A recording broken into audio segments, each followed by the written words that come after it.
పెడన నియోజకవర్గం ఇండిపెండెంట్ అభ్యర్థిగా పోటీ చేయడం జరుగుతుంది. నా పేరు రాజులపాటి జమదగ్ని.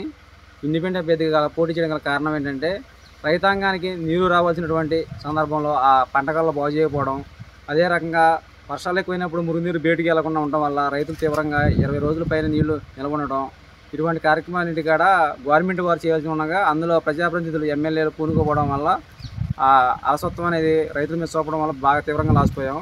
రైతాంగం మీద పోరాటం కోసం ఈ ఇండిపెండెంట్ అభ్యర్థి మేము ఈ ఎలక్షన్ బరిలో నిల్చోవడం జరిగింది.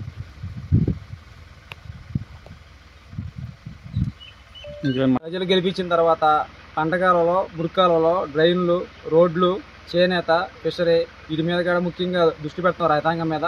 అదే రకంగా అవినీతి లేకుండా పరిపాలన చేయాలనేటువంటిది మా రైతుల యొక్క అభిలాష. దాని మూలంగానే మేము అవినీతి అనేది చేయమని చెప్పేసి రాష్ట్రంలో 5 ప్రధాన దేవాలయాల్లో మేము ప్రమాణం చేయడం జరిగింది. 1 కాణిపాకం వరసిద్ధి వినాయకుడి దగ్గర ప్రమాణం చేయడం జరిగింది, 2 విజయవాడ కనకదుర్గమ్మ తల్లి దగ్గర, 3 చిన్న తిరుపతి వెంకన్న స్వామి దగ్గర, 4 అన్నవరం సత్యనారాయణ స్వామి దగ్గర, 5 అరసవల్లి సూర్యనారాయణమూర్తి దేవాలయం దగ్గర ప్రమాణాలు చేసి నామినేషన్ చేసిన తర్వాత నేను ప్రమాణం చేసిన తర్వాత బరిలోకి రావడం జరిగింది.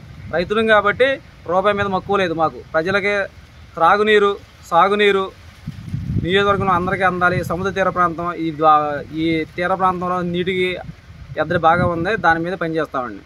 మరి సర్పంచ్గా మీరు రామజోతరపల్లి చేస్తున్నారు కదా, ఇప్పుడు మా మిస్సెస్ అండి ఆవిడ చేస్తున్నారు కదా, అన్ని రకాల సమస్యలు గ్రామంలో తీర్చారండి?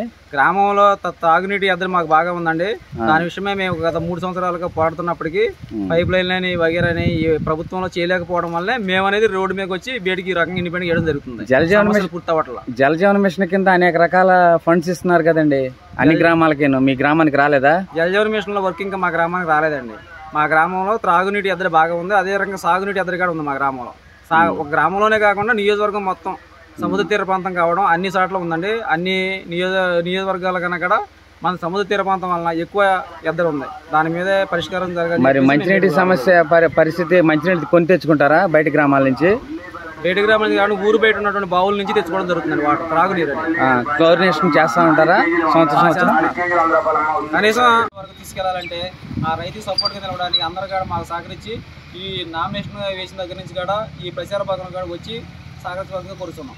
జై శ్రీరామ్. జై శ్రీరామ్.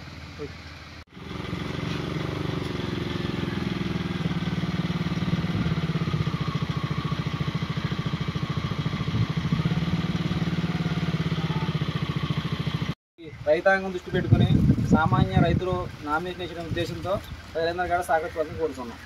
అందరూ ప్రతి గ్రామంలో స్వచ్ఛందంగా రైతులు వస్తున్నారండి మీ దగ్గరకి? ఈ రోజే మొదలు పెట్టామండి. స్వచ్ఛందంగా రావాలి, మీ మీడియా ద్వారా మేము తెలియపరుస్తాం, ఇంకా రావాలని కోరుకుంటున్నాం.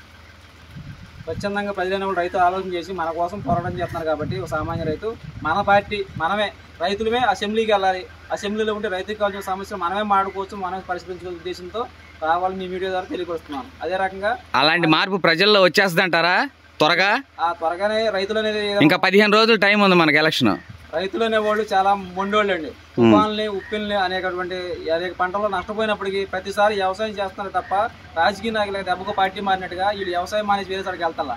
రైతులు చాలా కష్టపడి పనిచేసే వ్యక్తులు ఆలోచనతో చేస్తారో ఈ రైతు గుర్తుని మాకు వచ్చిన గుర్తు రైతు గుర్తు. ఆ రైతు గుర్తుని మేము రైతులందరూ అక్కడ గెలుచుకుంటామని భరోసా ఇస్తున్నారు. ఓకే.